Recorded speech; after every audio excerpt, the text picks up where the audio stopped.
El silencio después de un "yo también te quiero" debería haber sido reconfortante. En cambio, se convirtió en el instante en que mi mundo entero se resquebrajó como un huevo al chocar contra el hormigón. Todavía sostenía el teléfono en mi oído, esperando el familiar clic de la desconexión, cuando oí la voz de mi marido de nuevo, pero esta vez no me hablaba a mí.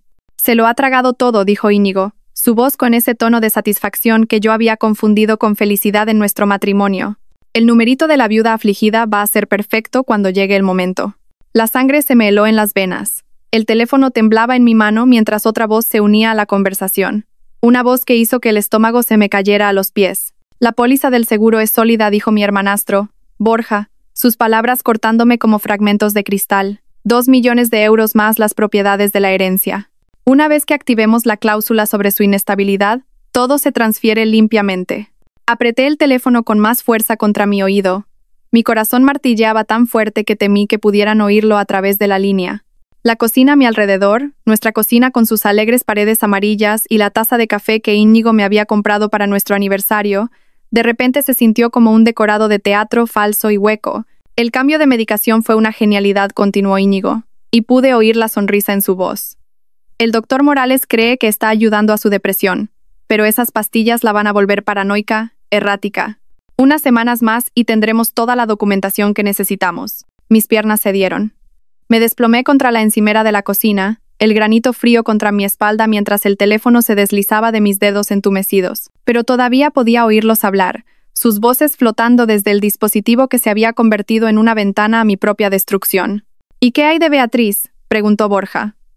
«Ha estado haciendo preguntas sobre el fideicomiso». «Mi hermana no será un problema», respondió Íñigo con desdén. «Está demasiado ocupada con su propia vida como para investigar a fondo. Además, una vez que Cayetana esté internada, Beatriz nos agradecerá que nos ocupemos de todo». «Internada». La palabra me golpeó como un puñetazo. No solo planeaban robarme. Planeaban declararme mentalmente incompetente y encerrarme. Miré el frasco de pastillas en la encimera, el que el doctor Morales me había recetado hacía solo 3 semanas. El que Íñigo había apoyado tanto, trayéndome agua cada mañana, asegurándose de que tomara mi medicina con el desayuno. Las pastillas que me habían estado haciendo sentir nublada, desconectada, como si estuviera viviendo mi vida a través de un grueso panel de cristal. ¿Cuánto tiempo llevaba esto en marcha? ¿Cuánto tiempo llevaba mi marido envenenándome lentamente mientras me besaba para darme las buenas noches? ¿Cuánto tiempo llevaba mi hermanastro, el chico al que ayudé a criar después de que papá se casara con su madre, planeando robar todo lo que nuestro padre me había dejado? La conversación continuó, pero sus voces parecían venir de debajo del agua. Oí fragmentos. «El abogado, poder notarial, nunca se lo esperará». Cada palabra era otro clavo en el ataúd de la vida que creía estar viviendo.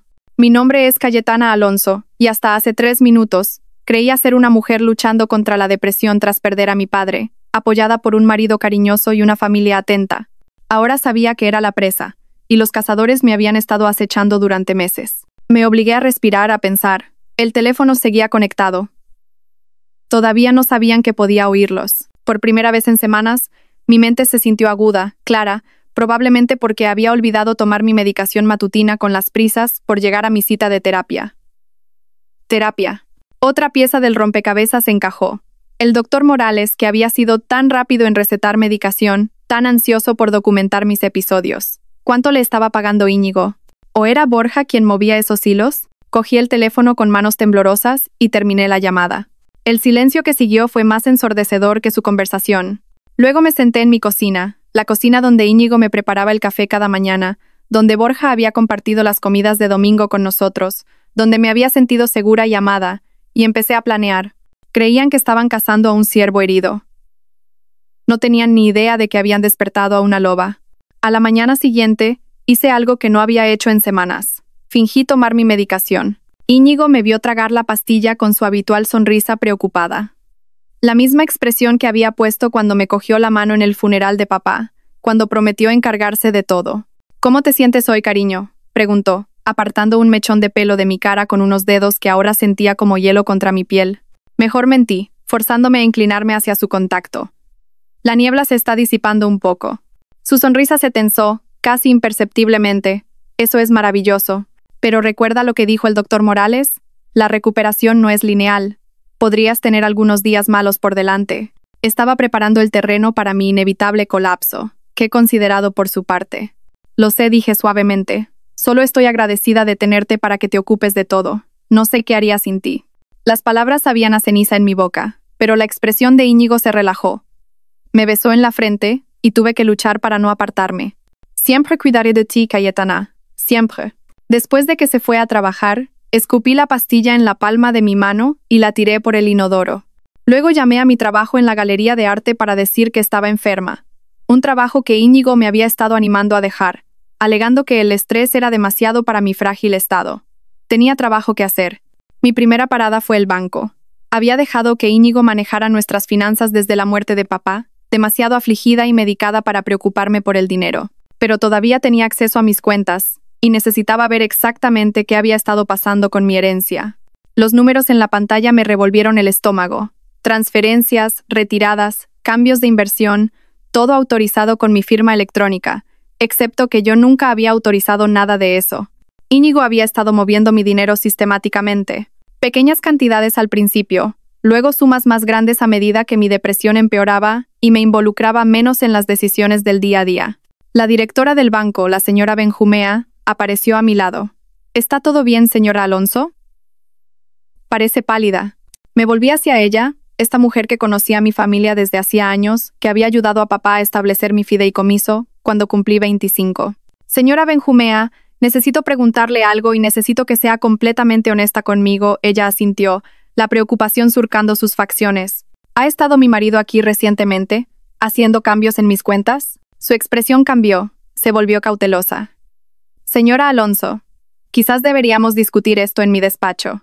El despacho privado se sentía como un confesionario. Mientras la señora Benjumea cerraba la puerta detrás de nosotros, se sentó frente a mí, con las manos cruzadas sobre el escritorio, y pude ver el conflicto en sus ojos. Su marido tiene un poder notarial, dijo con cuidado. La documentación se presentó hace 6 semanas, después de que empezara a tener dificultades. ¿Qué dificultades? El incidente aquí en el banco. ¿No lo recuerda? Se me heló la sangre. ¿Qué incidente? El rostro de la señora Benjumea se arrugó con simpatía. Oh, querida, vino muy alterada, llorando porque la gente la seguía, insistiendo en que alguien intentaba robarle su dinero. Bueno, parecía muy confundida. Su marido vino a recogerla, y la semana siguiente trajo los documentos del poder notarial, firmados por usted y atestiguados por el doctor Morales. La habitación dio vueltas a mi alrededor. Me agarré a los brazos de la silla, luchando contra una oleada de náuseas. Me habían drogado. Me habían traído aquí en un estado comprometido, y luego habían utilizado mi crisis como justificación para tomar el control de mis finanzas. Señora Benjumea, dije, mi voz apenas un susurro, necesito que congele todas mis cuentas ahora mismo. No puedo hacer eso sin... ¿Sin qué? ¿Sin el permiso de mi marido? Me incliné hacia adelante, dejando que viera la desesperación en mis ojos. Ese poder notarial se obtuvo bajo falsos pretextos. Estaba bajo la influencia de drogas. Me miró durante un largo momento, y pude verla sopesar mis palabras contra lo que había presenciado semanas atrás. Finalmente, cogió su teléfono. Voy a llamar al doctor Morales, dijo. Si está teniendo otro episodio. No me levanté tan rápido que mi silla rodó hacia atrás. No lo llame, por favor. Es parte de esto. Pero ella ya estaba marcando. Observé impotente mientras hablaba en voz baja, describiendo mis delirios paranoicos y mi comportamiento errático. Cuando colgó, su expresión se había endurecido. El doctor Morales está en camino, dijo. Y he llamado a su marido. Ambos están muy preocupados por usted. Estaba atrapada. Si me quedaba, me internarían en cuestión de horas. Si huía, solo confirmaría su narrativa de que era inestable, pero no podía dejarles ganar. No cuando estaba tan cerca de entender el alcance total de su traición. Necesito usar el baño, dije. La señora Benjumea dudó, luego asintió. Por supuesto, pero Cayetana, por favor, no haga ninguna locura. Su familia la quiere, solo quieren ayudar. Le sonreí, la misma sonrisa confiada que le había estado dando a Íñigo durante meses. Lo sé, volveré enseguida. El baño del banco tenía una ventana que daba al callejón trasero del edificio. Fue un espacio reducido y arruiné mi vestido favorito al salir, pero lo logré justo cuando oí la voz de Íñigo en el vestíbulo, con ese tono de marido preocupado que había perfeccionado. Tenía quizás 1 hora antes de que se dieran cuenta de que me había ido y empezaran a buscarme. Necesitaba ayuda, y la necesitaba de alguien que no esperaran. Necesitaba a Beatriz. Mi cuñada vivía a 20 minutos, en un barrio de Pozuelo de Alarcón que gritaba perfección suburbana. Beatriz siempre había sido la práctica, la escéptica que hacía preguntas difíciles y no aceptaba respuestas fáciles. Si alguien me creería, sería ella. Pero cuando abrió la puerta y me vio allí, despeinada y con los ojos desorbitados, su expresión cambió inmediatamente a preocupación. «Cayetana, ¿qué ha pasado?» «Íñigo ha llamado. Dijo que habías tenido un episodio en el banco. Ya la había llamado. Mi corazón se hundió. Por supuesto que lo había hecho. Estaban cubriendo todas sus bases. Entra, dijo Beatriz, haciéndome pasar a su salón impecable. Tienes un aspecto terrible. ¿Cuándo fue la última vez que comiste algo? No podía recordarlo. La medicación había estado suprimiendo mi apetito durante semanas. Beatriz, necesito que me escuches. Que me escuches de verdad. Íñigo y Borja están tratando de internarme para poder robar mi herencia. Se sentó frente a mí, su rostro cuidadosamente neutral. Esa es una acusación muy seria. Los oí hablar. Íñigo olvidó colgar el teléfono después de nuestra llamada de ayer y lo oí todo. Me han estado drogando, Beatriz. Las pastillas que me recetó el doctor Morales no son antidepresivos. Me están volviendo paranoica y confundida para poder afirmar que soy mentalmente incompetente. Beatriz se quedó en silencio un largo momento, estudiando mi rostro. ¿Sabes cómo suena eso, verdad? Como los desvaríos de una mujer con una enfermedad mental. Lo sé, y cuentan con eso. Me incliné hacia adelante, agarrando sus manos.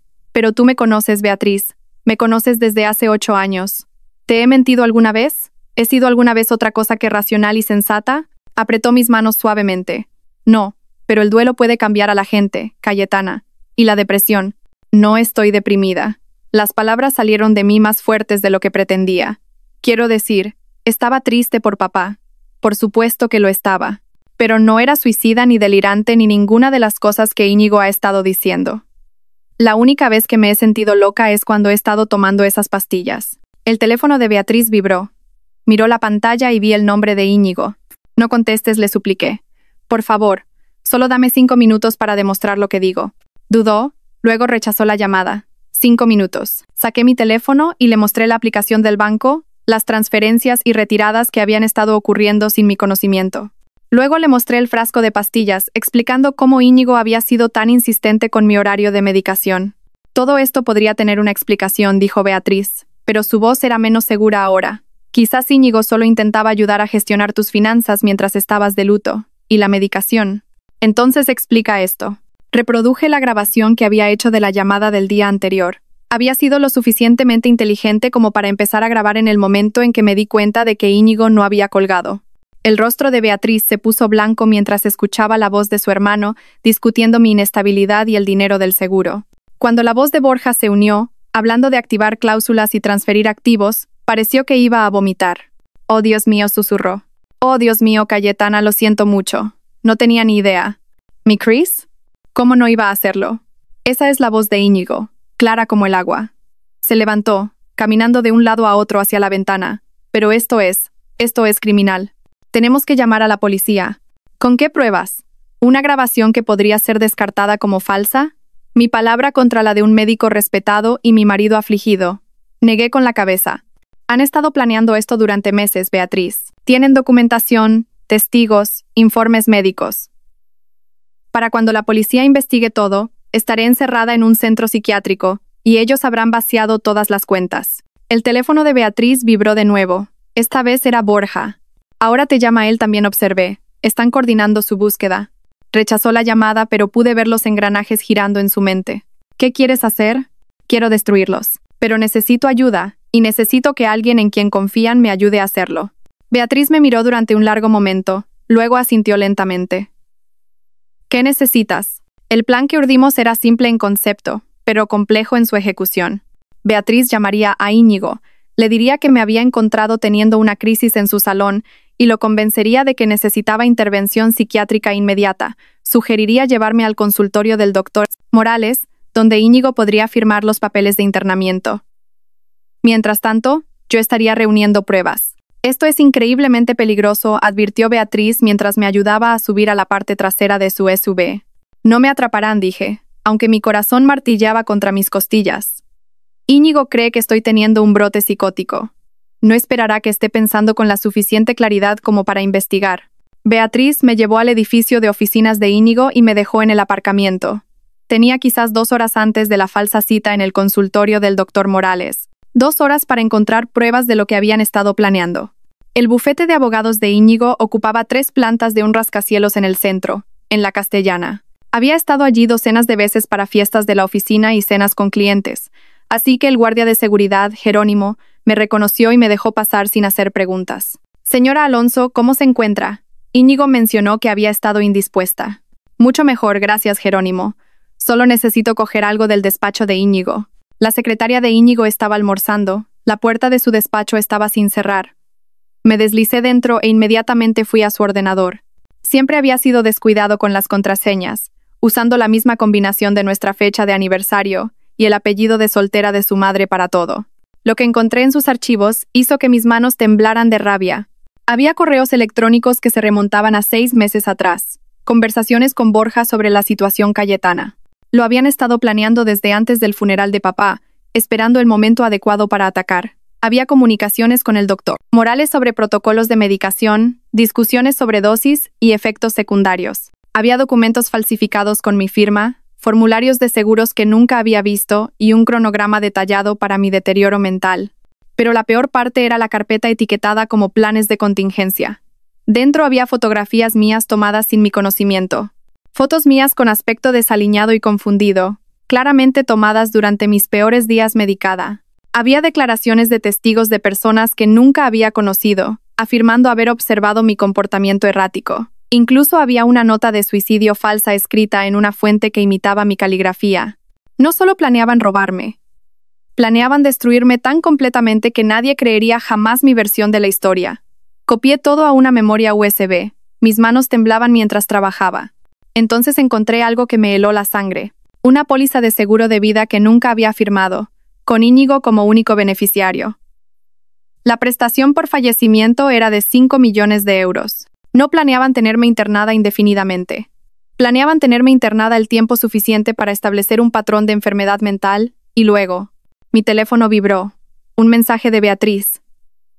«Se están volviendo sospechosos. Termina ya». Guardé la memoria USB en el bolsillo y estaba a punto de irme cuando oí voces en el pasillo. La voz de Íñigo y la de Borja regresaban antes de tiempo. Miré a mi alrededor frenéticamente buscando un lugar para esconderme, pero el despacho de Íñigo era demasiado abierto, demasiado expuesto. Las voces se acercaban. Desesperada, me agaché debajo de su escritorio, acercando la silla para ocultarme justo cuando la puerta se abría. «Te dije que deberíamos habernos movido más rápido», decía Borja. «Se está volviendo demasiado sospechosa. Ese numerito en el banco podría haberlo arruinado todo». «Relájate», respondió Íñigo, y lo oí sentarse en su silla, directamente encima de mí. Mi corazón latía tan fuerte que estaba segura de que podía oírlo. «Beatriz la tiene ahora. Probablemente esté sedada y de camino al centro de Morales mientras hablamos. ¿Y si tiene pruebas?» Íñigo se rió, un sonido que me heló hasta los huesos. «¿Pruebas de qué? ¿Los delirios paranoicos de una mujer mentalmente inestable? Incluso si tuviera pruebas, ¿quién la va a creer?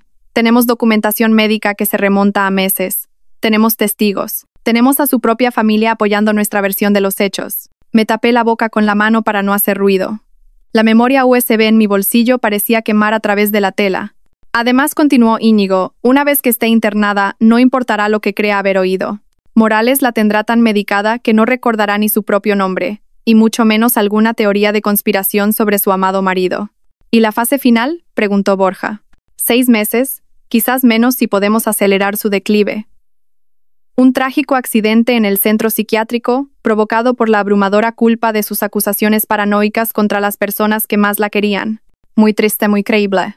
Me mordí los nudillos con tanta fuerza que saboreé la sangre. Planeaban quitarme la vida y hacer que pareciera que yo misma había acabado con ella.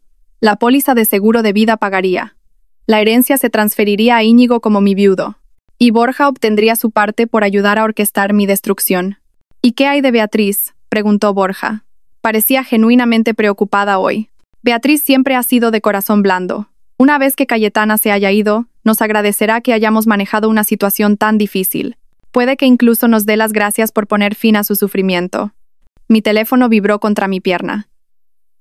Un mensaje de texto. No podía mirarlo sin arriesgarme a ser descubierta, pero sabía que tenía que ser Beatriz preguntándose dónde estaba. «Deberíamos irnos», dijo Íñigo. «Por fin. Morales nos está esperando y quiero estar allí cuando la traigan. Necesito interpretar perfectamente al marido devastado. Oí sillas arrastrarse, pasos moviéndose hacia la puerta. Luego la voz de Íñigo de nuevo, más cerca ahora, como si estuviera mirando hacia su escritorio. ¿Sabes cuál es la parte más bonita? Que realmente creyó que la amaba hasta el final. Confiaba en mí completamente. Casi me da pena.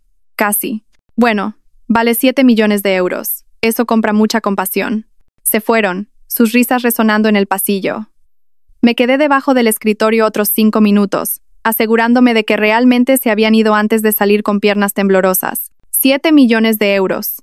Eso es lo que mi vida valía para ellos. Eso es lo que el amor de mi padre, mi confianza, mis votos matrimoniales significaban en su cálculo. Revisé mi teléfono. 3 mensajes perdidos de Beatriz, cada uno más urgente que el anterior. ¿Dónde estás? Están haciendo preguntas. Les dije que fuiste al baño, pero se están volviendo sospechosos. Cayetana, saben que no estás aquí. Íñigo está furioso. Sal de ahí ahora. Corrí. Llegué al aparcamiento justo cuando el SUV de Beatriz chirriaba al doblar la esquina. Me lancé al asiento del copiloto y ella pisó el acelerador antes de que hubiera cerrado la puerta. ¿Qué ha pasado?, jadeó. Íñigo me llamó gritando, diciendo que nunca habías estado en mi casa, que le estaba mintiendo. Nunca lo había oído así. Porque su máscara se está cayendo, dije, todavía respirando con dificultad. Beatriz, es peor de lo que pensábamos. No solo planean robarme, planean quitarme la vida. Le conté todo lo que había oído. Le mostré los archivos que había copiado. Beatriz se detuvo en un aparcamiento vacío y se quedó mirando las pruebas, su rostro pálido por la conmoción. Tenemos que ir a la policía ahora, dijo. Esto es un intento de asesinato. ¿Lo es? Todavía no han intentado matarme. Y mira esto desde la perspectiva de un policía. Una mujer con problemas de salud mental documentados, afirmando que su marido y su hermanastro están tratando de matarla por dinero. La misma mujer que acaba de entrar en el despacho de su marido y ha robado archivos confidenciales. El teléfono de Beatriz sonó. El nombre de Íñigo apareció en la pantalla. Contesta, dije, pero ponlo en altavoz. Aceptó la llamada con dedos temblorosos. Beatriz, gracias a Dios la voz de Íñigo llenó el coche, y al oírla ahora, pude detectar la falsa preocupación a la que había estado ciega durante meses. ¿Está Cayetana contigo? Está teniendo un episodio grave. Entró en mi despacho. Ha estado haciendo acusaciones descabelladas. No sé dónde está, mintió Beatriz con fluidez. Se fue de mi casa hace horas. Parecía muy asustada. ¿Y si se hace daño? Eso es exactamente lo que me temo, dijo Íñigo, y tuve que admirar su actuación. Sonaba como un hombre genuinamente aterrorizado por la seguridad de su esposa. El doctor Morales cree que podría estar teniendo un brote psicótico completo. Necesitamos encontrarla antes de que haga algo irreversible. ¿Has llamado a la policía? Estoy a punto de hacerlo. Beatriz, si contacta contigo, no intentes razonar con ella. Llámame inmediatamente. En su estado actual, podría verte como parte de cualquier conspiración que crea que está sucediendo. Después de que Beatriz colgara, nos quedamos en silencio por un momento. Va a declararte persona desaparecida, dijo Beatriz finalmente. Probablemente peligrosa para ti y para los demás. Todos los policías de la ciudad te estarán buscando. Entonces necesito desaparecer. Pero primero, necesito asegurarme de que esta evidencia llegue a alguien que pueda usarla. ¿Quién? Si no podemos confiar en la policía. El abogado de mi padre, Ricardo Montenegro. Él fue quien estableció mi fideicomiso, quien conocía los deseos de papá mejor que nadie. Si alguien puede ayudarme a navegar esto legalmente, es él. Beatriz asintió y arrancó el coche. ¿Dónde vive? No vive. Murió hace 3 meses. El rostro de Beatriz se descompuso. Entonces, ¿quién? Su hija, Valeria Montenegro. Se hizo cargo de su bufete. Saqué mi teléfono y empecé a buscar. Es joven, pero se supone que es brillante. Y no tiene ninguna conexión con Íñigo o Borja. Podría ser nuestra única oportunidad. Condujimos por la ciudad hasta el bufete Montenegro, una pequeña firma ubicada en una mansión victoriana reconvertida. Valeria Montenegro no era nada de lo que esperaba. No podía tener más de 30 años, con el pelo corto y castaño rojizo y unos agudos ojos verdes que parecían captarlo todo de una vez. Señora Alonso, dijo, levantándose de detrás del viejo escritorio de su padre. Sentí mucho lo de su padre. Hablaba de usted a menudo. Señorita Montenegro, necesito su ayuda. Y necesito que crea algo que va a sonar imposible. Le expuse todo. La llamada telefónica escuchada, la medicación, la manipulación financiera, las pruebas que había reunido.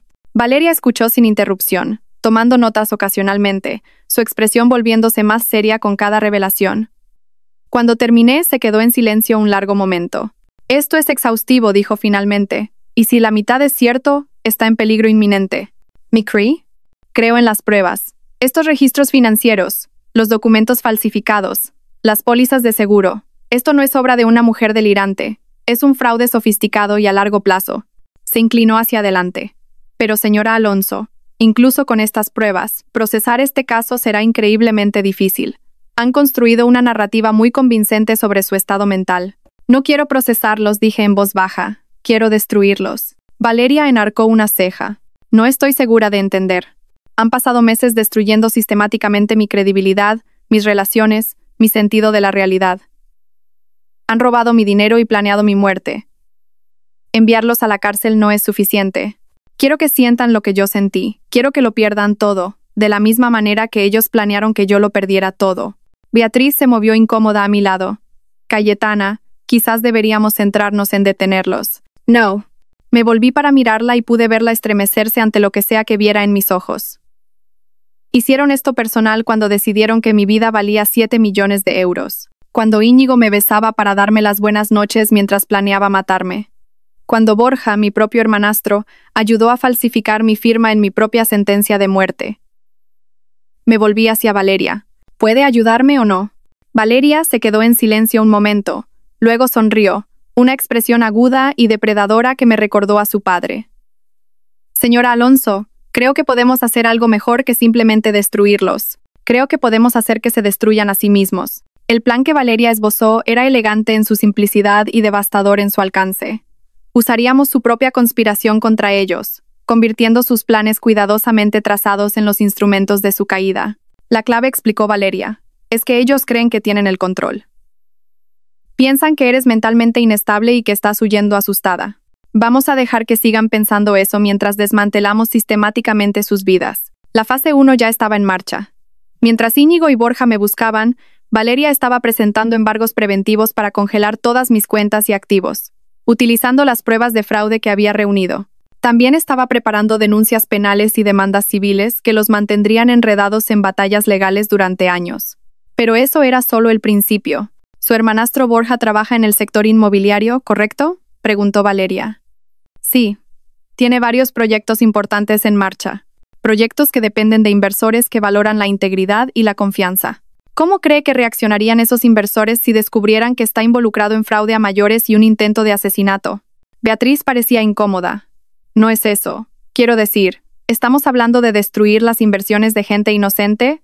Los proyectos de Borja están construidos sobre mentiras y dinero robado, dije rotundamente.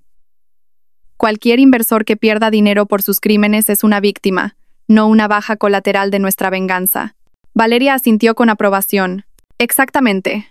Y en cuanto a Íñigo, su bufete representa a varios clientes de alto perfil que estarían muy interesados en saber que su abogado ha estado falsificando documentos y conspirando para cometer fraude de seguros.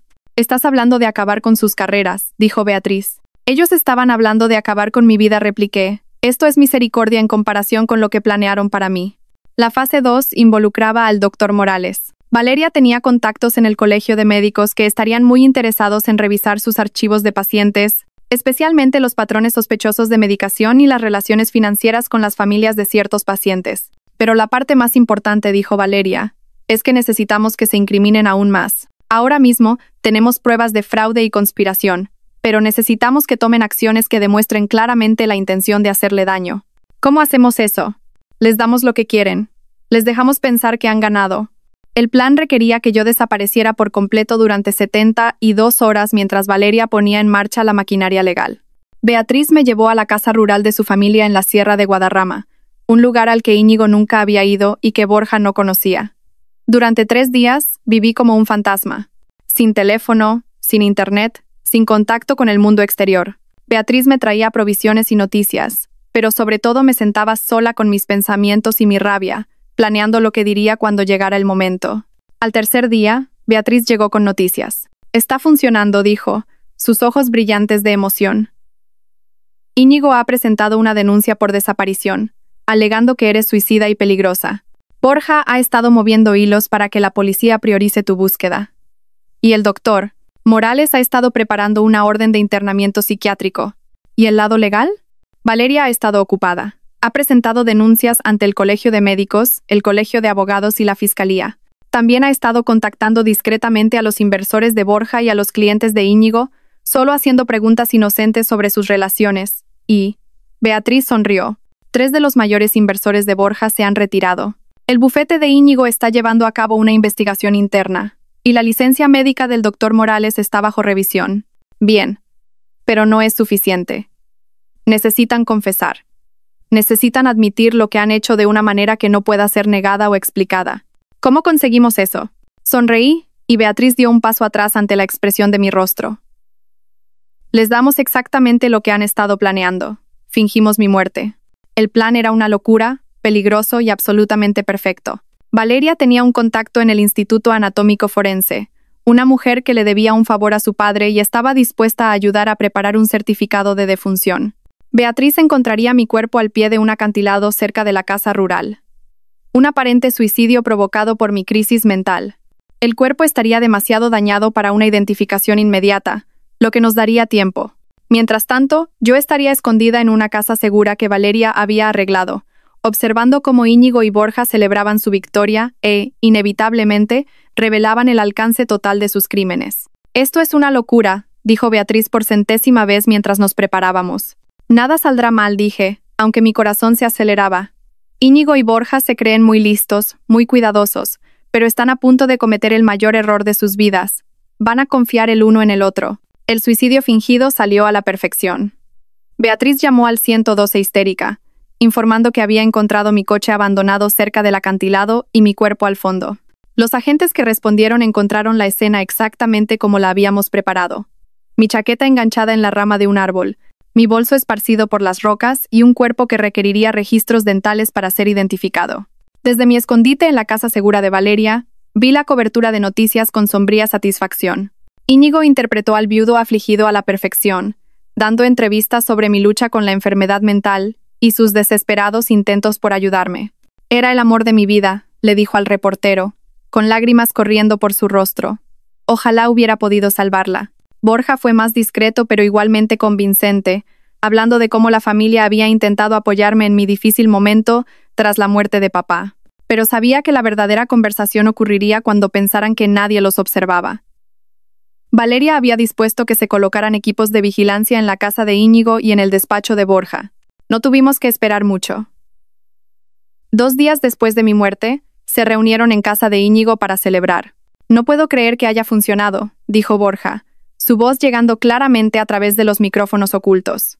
Cuando saltó, pensé que alguien descubriría que la habíamos empujado a ello. «Por favor», se burló Íñigo.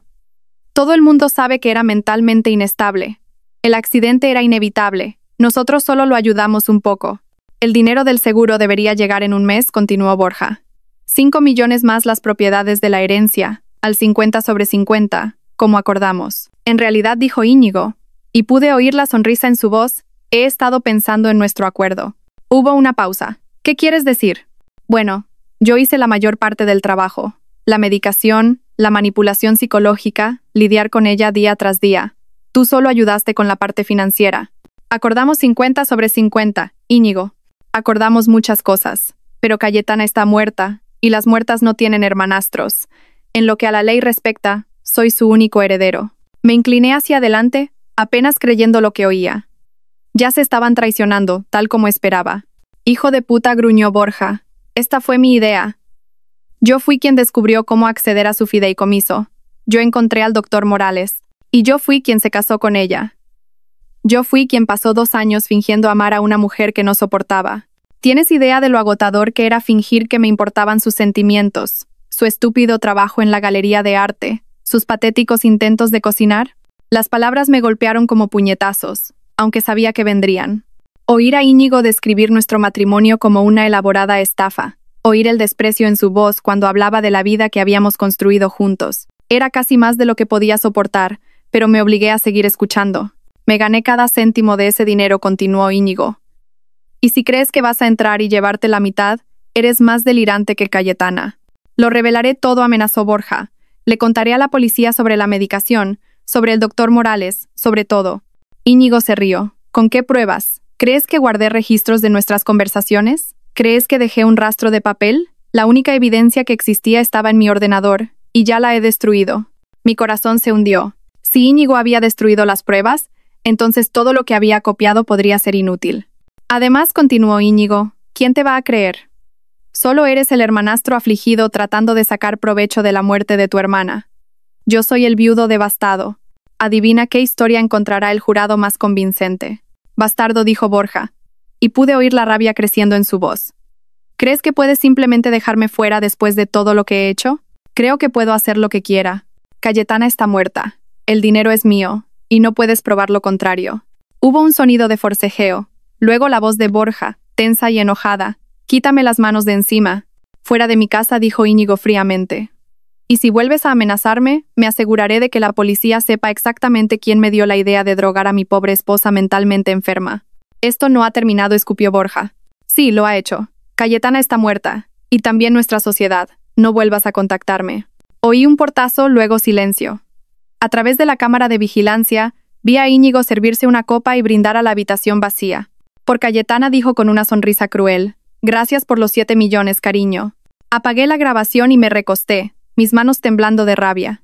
Valeria, que había estado escuchando a mi lado, ya estaba al teléfono. ¿Lo tienes todo?, preguntó a quien estuviera al otro lado. Perfecto. Sí, necesitaremos copias para la fiscalía. Colgó y se volvió hacia mí. Los tenemos. Confesiones completas, admisiones de conspiración, e Íñigo acaba de amenazar a Borja con chantaje. Esto es más que suficiente para encerrarlos a ambos durante décadas. Bien, dije, pero mi voz sonaba hueca, incluso para mis propios oídos. ¿Cuándo actuamos? Mañana por la mañana. La policía los arrestará simultáneamente y lanzaremos a la prensa tu milagrosa historia de supervivencia. Serás la mujer que fingió su propia muerte para exponer el malvado plan de su marido. Debería haberme sentido triunfante. Debería haberme sentido reivindicada. En cambio, solo me sentía vacía. Cayetana, la voz de Beatriz vino desde atrás. También se había estado quedando en la casa segura, con miedo de volver a casa por si Íñigo o Borja intentaban usarla como palanca. ¿Estás bien? Acabo de oír a mi marido describir todo nuestro matrimonio como una mentira, dije en voz baja. Lo oí reírse de mi muerte. Lo oí brindar a mi memoria mientras planeaba gastar el dinero que obtuvo de mí. La miré. ¿Cómo se supone que voy a estar bien? Beatriz se sentó a mi lado y tomó mi mano. Se supone que estás viva. En todo lo demás podemos trabajar. Los arrestos ocurrieron al amanecer. Observé desde el despacho de Valeria cómo las furgonetas de noticias rodeaban la casa de Íñigo y el edificio de apartamentos de Borja. Las imágenes de ellos siendo llevados esposados deberían haber sido satisfactorias, pero todo lo que sentí fue una extraña insensibilidad.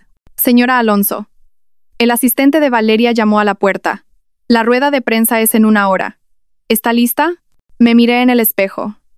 Había perdido peso durante las semanas en que me drogaron, y el estrés de los últimos días me había dejado ojeras. Parecía una mujer que había pasado por un infierno, lo cual, supongo, era cierto. Tan lista como puedo estar.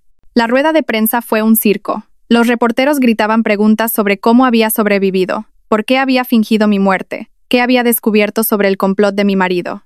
Les respondí mecánicamente, ciñéndome al guión que Valeria y yo habíamos preparado. Pero cuando un reportero me preguntó cómo me sentía acerca de la traición de mi marido, me encontré saliendo del guión. ¿Quieren saber cómo se siente?, dije, mirando directamente a la cámara. Se siente como descubrir que la persona en la que más confiabas en el mundo te ha estado destruyendo silenciosamente, poco a poco, durante meses.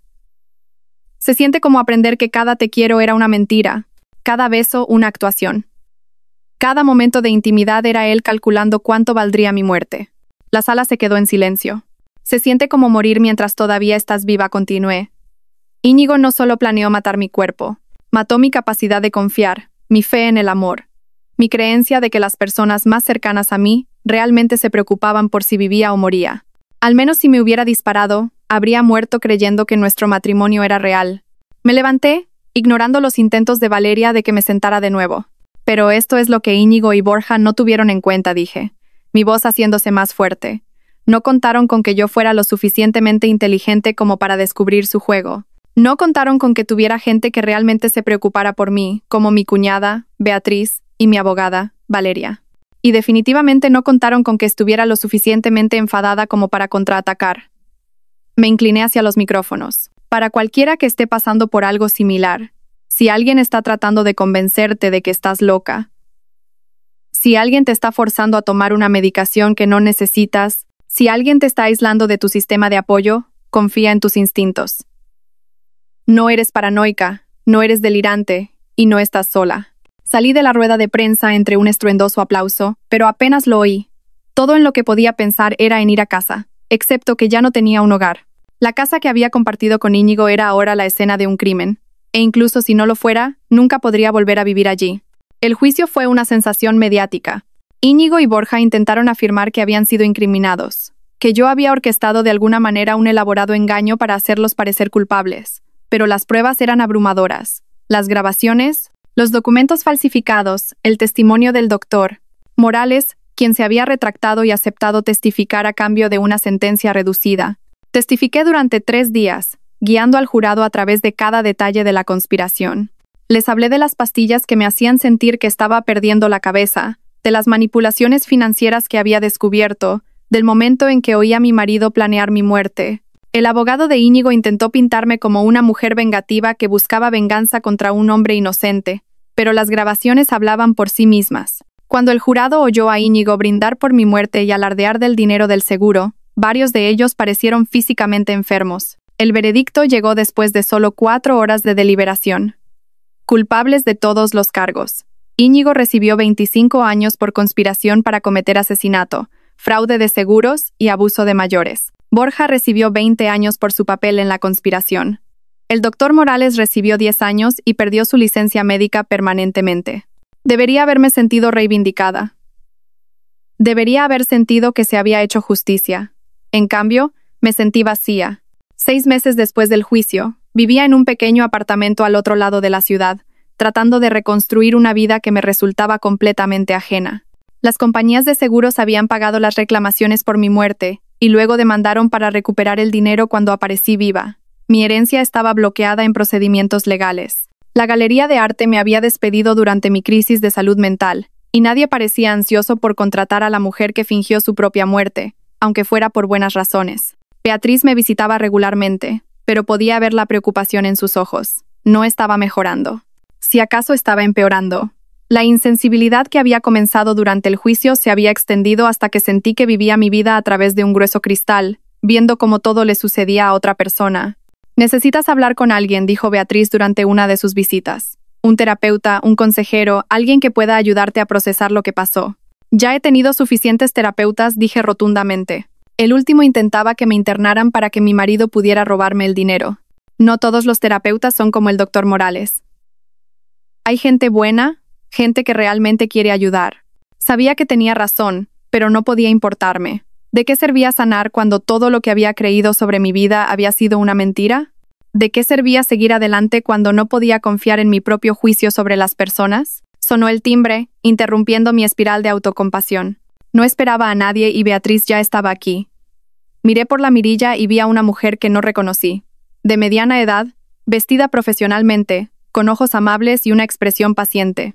Señora Alonso, mi nombre es Camila Ferrer. Soy psiquiatra, pero no estoy aquí a título profesional. Estoy aquí porque leí sobre su caso y quería hablarle de algo importante.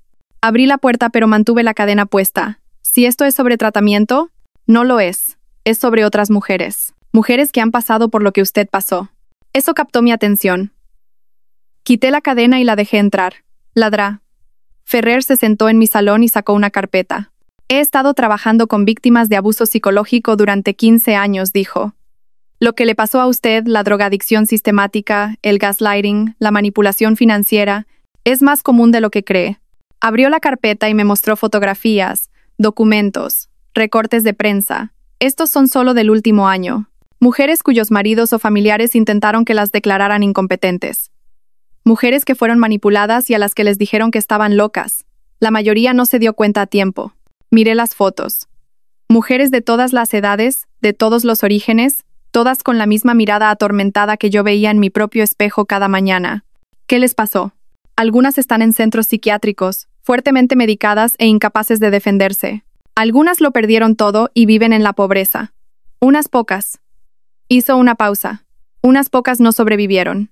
El peso de lo que decía me golpeó como un mazazo. ¿Está diciendo que hay otros Íñigos por ahí? ¿Otros Borjas? Estoy diciendo que hay toda una red de personas que se aprovechan de mujeres vulnerables, especialmente mujeres con dinero o propiedades. Utilizan el sistema de salud mental como un arma, convirtiendo a médicos, abogados e incluso a familiares en cómplices. Beatriz se inclinó hacia adelante. ¿Qué podemos hacer al respecto? Ladra. Ferrer sonrió por primera vez desde que llegó. Por eso estoy aquí.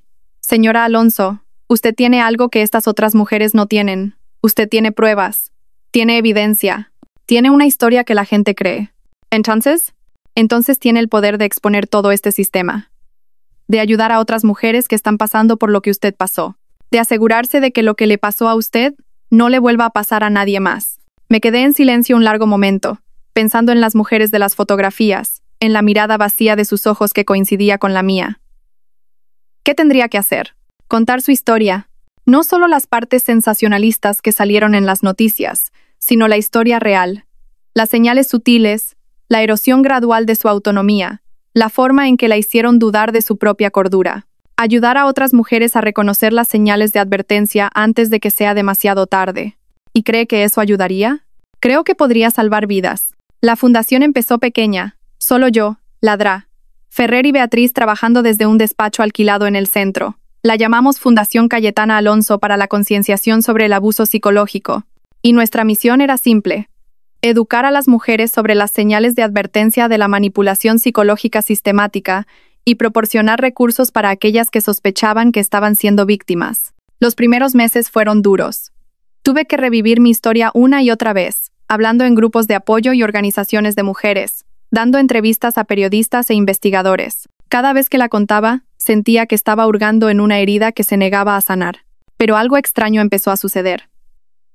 Las mujeres comenzaron a contactarnos, mujeres que reconocían sus propias experiencias en mi historia, mujeres a las que les habían dicho que eran paranoicas o delirantes cuando sospechaban que sus seres queridos las estaban manipulando. Estaba Margarita, cuyo hijo había estado aumentando lentamente su medicación mientras transfería sus activos a su nombre. Estaba Luisa, cuyo marido la había estado haciendo gaslighting durante años, haciéndole creer que tenía demencia precoz para poder tomar el control de su exitoso negocio. Estaba Jimena, cuyo padrastro había estado falsificando su firma en documentos legales mientras su madre miraba para otro lado.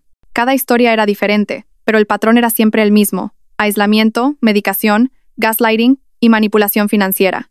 Y en cada caso, a la víctima le habían dicho amigos y familiares bien intencionados que estaba imaginando cosas, que sus seres queridos nunca la lastimarían. La parte más difícil, me dijo Margarita durante una de nuestras reuniones del grupo de apoyo, no fue el dinero.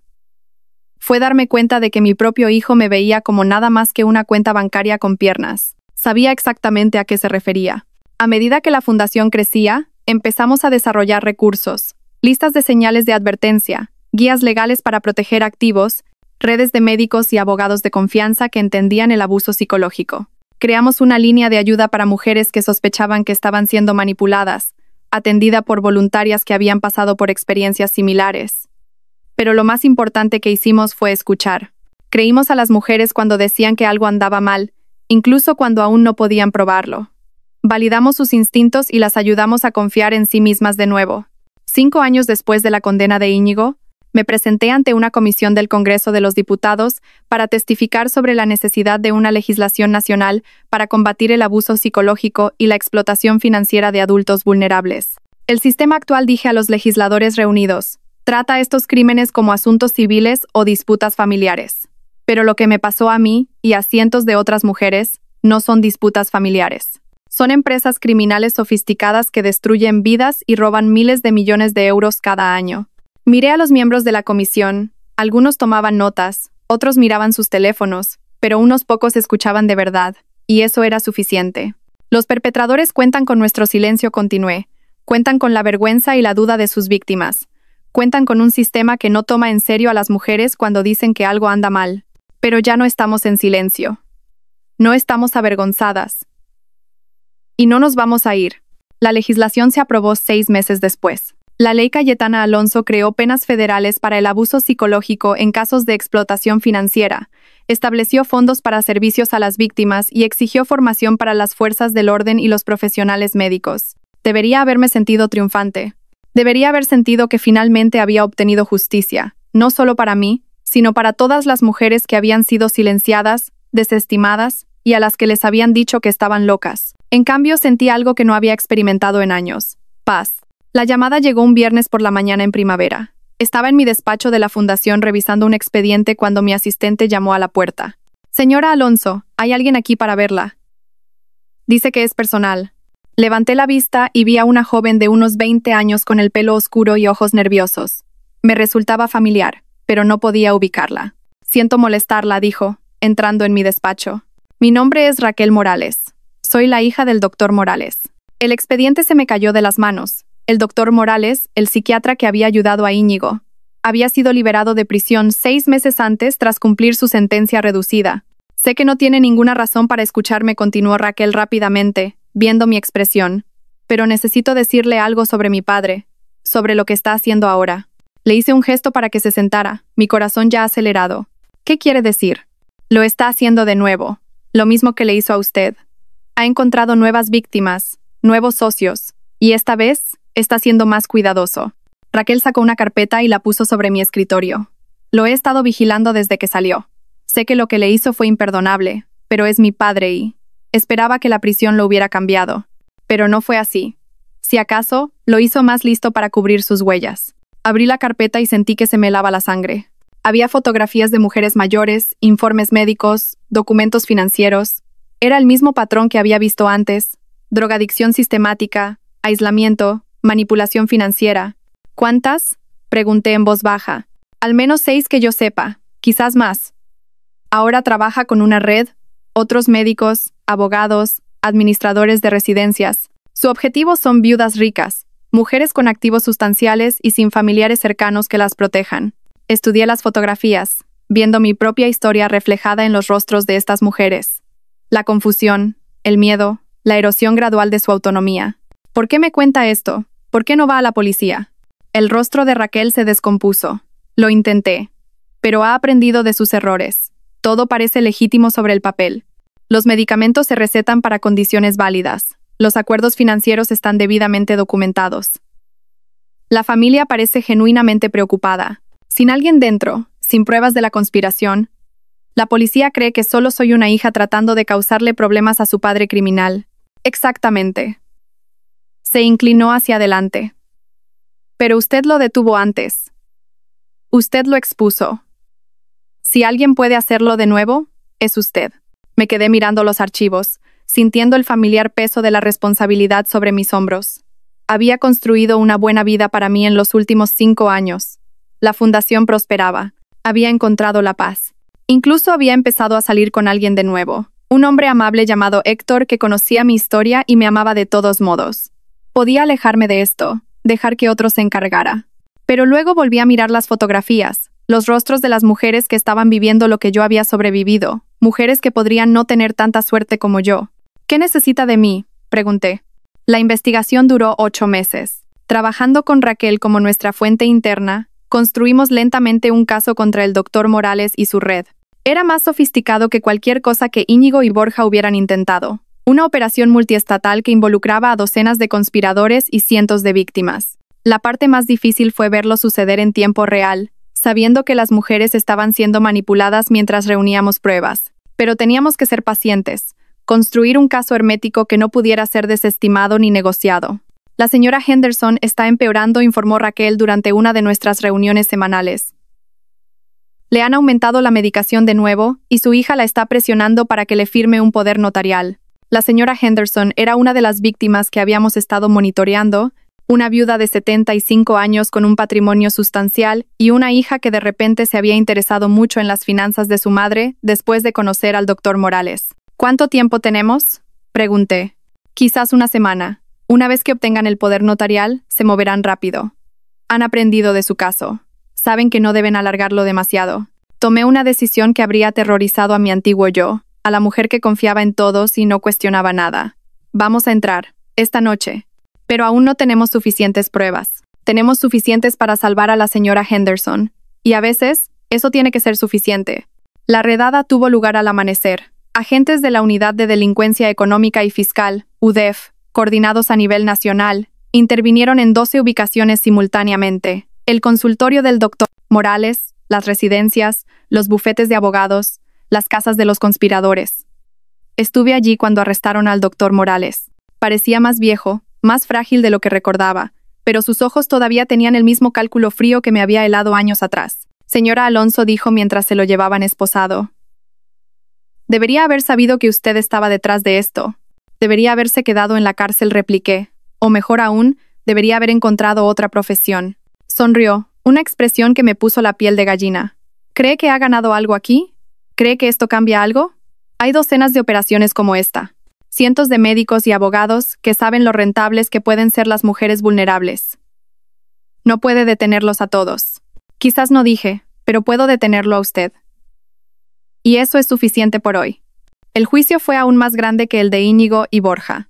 Los medios lo apodaron la conspiración Morales y expuso una red de corrupción que llegaba a algunas de las instituciones más respetadas del país. El doctor Morales recibió cadena perpetua. Esta vez, sus cómplices recibieron sentencias que iban de 10 a 30 años. Las residencias fueron clausuradas, los abogados inhabilitados y las víctimas, las que aún vivían, comenzaron el largo proceso de reclamar sus vidas y sus activos. Pero el resultado más importante no fueron las condenas ni las sentencias. Fue la conversación que siguió.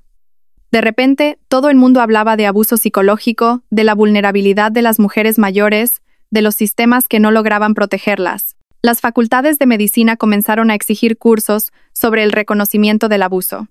Las agencias policiales desarrollaron nuevos protocolos para investigar estos crímenes. Y lo más importante, las mujeres comenzaron a hablar. La línea de ayuda de la Fundación se inundó de llamadas de mujeres que habían reconocido las señales de advertencia en sus propias vidas, que confiaron en sus instintos en lugar de descartarlos como paranoia. Evitamos que docenas de casos llegaran al punto en que había llegado el mío, ayudando a mujeres a escapar antes de que lo perdieran todo. «Has cambiado el mundo», me dijo Héctor una tarde mientras estábamos sentados en el porche de la casa que habíamos comprado juntos, un pequeño lugar con un jardín donde podía cultivar las flores que siempre había amado, pero para las que nunca tuve tiempo durante mi matrimonio con Íñigo. «He cambiado una pequeña parte de él», corregí. «Todavía hay mucho trabajo por hacer. Siempre lo habrá, pero eso no disminuye lo que has logrado». Me apoyé en él, sintiendo el sólido calor de su presencia.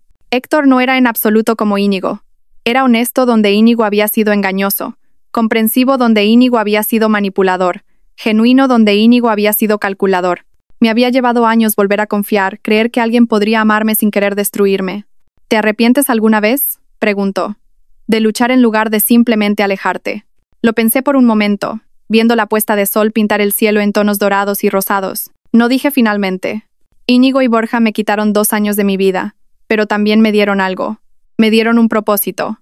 Me demostraron que era más fuerte de lo que nunca supe. Y el doctor Morales. El doctor Morales me recordó que la lucha no ha terminado, que siempre habrá depredadores buscando presas vulnerables, pero también habrá gente dispuesta a enfrentarlos. 10 años después de aquella llamada que lo cambió todo, me presenté ante otra comisión del Congreso, esta vez para testificar sobre el éxito de la ley Cayetana Alonso y la necesidad de ampliar las protecciones. Cuando conté mi historia por primera vez dije, mirando a los legisladores reunidos, era solo una mujer tratando de exponer a los hombres que intentaron destruirla. Nunca imaginé que se convertiría en un movimiento. Las estadísticas eran asombrosas. En la década desde que se aprobó la ley, los procesamientos por abuso psicológico habían aumentado en un 400%. La fundación había ayudado a más de 10.000 mujeres a escapar de situaciones abusivas. La línea de ayuda había atendido más de 50.000 llamadas. Pero los números que más me importaban eran más pequeños, más personales. 6 mujeres que habían llamado a nuestra línea de ayuda habían evitado ser drogadas por familiares sospechosos. 12 mujeres mayores habían sido rescatadas de residencias fraudulentas. 37 mujeres habían luchado con éxito contra los intentos de declararlas incompetentes. Cada una era una victoria. Cada una era una vida salvada. Los depredadores siguen ahí fuera, continué. Se están adaptando, encontrando nuevas formas de explotar a las mujeres vulnerables. Pero nosotros también nos estamos adaptando. Estamos escuchando cuando las mujeres dicen que algo va mal. Les estamos creyendo cuando denuncian abusos. Y estamos contraatacando. Hice una pausa, pensando en todas las mujeres que habían compartido sus historias conmigo a lo largo de los años. Todas las supervivientes que habían encontrado el coraje para hablar. Hace 10 años, yo era una mujer que confiaba en todos y no cuestionaba nada. Creía que las personas que decían amarme nunca me harían daño. Me equivoqué en eso, y casi me cuesta todo. Miré directamente a la cámara, sabiendo que en algún lugar, mujeres que podrían estar pasando por lo que yo sobreviví estaban mirando. Pero aprendí algo importante. Equivocarse con la gente no te hace débil, ni estúpida, ni ingenua. Te hace humana. Y ser humana significa que mereces ser tratada con dignidad y respeto, no manipulada y explotada. Respiré hondo, sintiendo el peso de todo lo que había pasado, todo lo que había aprendido, todo lo que había construido de las cenizas de mi matrimonio destruido. A cualquier mujer que esté viendo esto y sospeche que algo va mal en su vida, a la que le hayan dicho que es paranoica, delirante o que imagina cosas, confía en ti misma. Tus instintos son válidos. Tus preocupaciones son reales. Y no estás sola. Sonreí, pensando en la fundación, en la red de supervivientes y defensores que habíamos construido, en las mujeres que estaban encontrando sus voces y su fuerza. Estamos aquí, estamos escuchando y no nos vamos a ir a ninguna parte. La carta llegó un martes, 15 años después de la condena de Íñigo. Estaba en mi despacho en la nueva sede de la fundación, un hermoso edificio en el centro que albergaba no solo nuestra organización, sino una docena de otros grupos que trabajaban para proteger a los adultos vulnerables. El remitente hizo que me temblaran las manos. Íñigo Vargas, Centro Penitenciario de Dueñas, Palencia. Me quedé mirando el sobre durante mucho tiempo antes de abrirlo. Íñigo había intentado contactarme varias veces a lo largo de los años. Cartas que había tirado sin leer, llamadas que me había negado a aceptar. Pero algo en esta se sentía diferente. Dentro había una sola hoja de papel cubierta con la familiar caligrafía de Íñigo. Cayetana, sé que probablemente no leerás esto, y no te culpo. Sé que no tengo derecho a contactarte, ni a pedirte nada. Pero me estoy muriendo, y hay cosas que necesito decir. Tengo cáncer de páncreas. Los médicos dicen que me quedan unos 6 meses. He pasado los últimos 15 años en prisión pensando en lo que te hice, y necesito que sepas que ahora entiendo lo equivocado que estaba. No puedo deshacer lo que hice. No puedo devolverte la confianza que destruí ni los años que te robé. No puedo traer de vuelta a la mujer que eras antes de que te rompiera. Pero puedo decirte la verdad, final y completamente. Nunca te quise. Me casé contigo por tu dinero. Me quedé contigo por tu dinero y planeé matarte por tu dinero. Cada beso fue una mentira. Cada te quiero fue una actuación. Cada momento de nuestro matrimonio fui yo calculando cuánto valías para mí. Pero esto es lo que no entendí entonces. Valías mucho más que el dinero. Eras amable, confiada y generosa.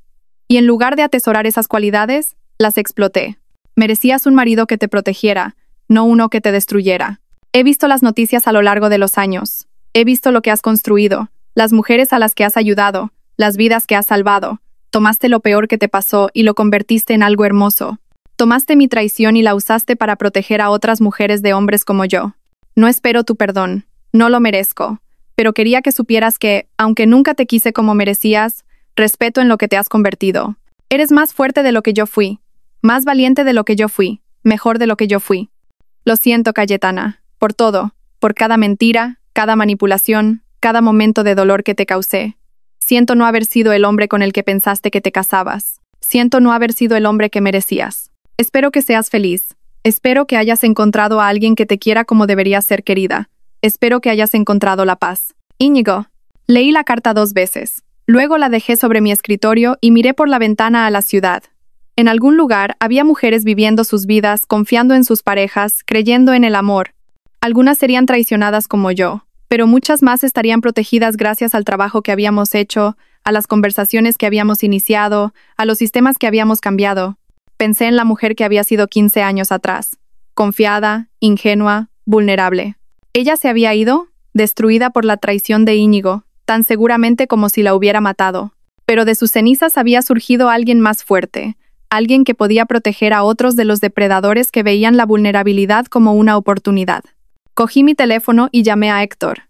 «¿Qué tal tu día?», preguntó, su voz cálida con el afecto genuino que había aprendido a reconocer y en el que había aprendido a confiar. Complicado, dije, pero bueno. «¿Y el tuyo?». «Mejor ahora que hablo contigo». Sonreí, sintiendo el calor familiar que provenía de ser amada por alguien que me veía como algo más que una cuenta bancaria, más que un objetivo, más que un medio para un fin. «Te quiero», dije, y lo sentía completamente. «Yo también te quiero», respondió, y supe que él también lo sentía. Después de colgar, tomé la carta de Íñigo y la metí en la destructora de papel junto a mi escritorio. Luego abrí mi portátil y empecé a trabajar en mi discurso para la conferencia de mañana. Una reunión de defensores, supervivientes y fuerzas del orden de todo el mundo, todos trabajando para proteger a los adultos vulnerables de la explotación. El título de mi presentación era De víctima a vencedora. ¿Cómo la traición puede convertirse en un propósito? Tenía una historia que contar, mujeres que proteger y un mundo que cambiar. Íñigo se estaba muriendo en prisión, solo y olvidado. Yo vivía en libertad, rodeada de amor y propósito. Gracias a todos por seguir. Espero que esta historia despierte su interés por los temas sociales. Si te conmueve, dale like, comenta, comparte y suscríbete a mi canal. Juntos difundamos energía positiva y protejamos la luz. Gracias.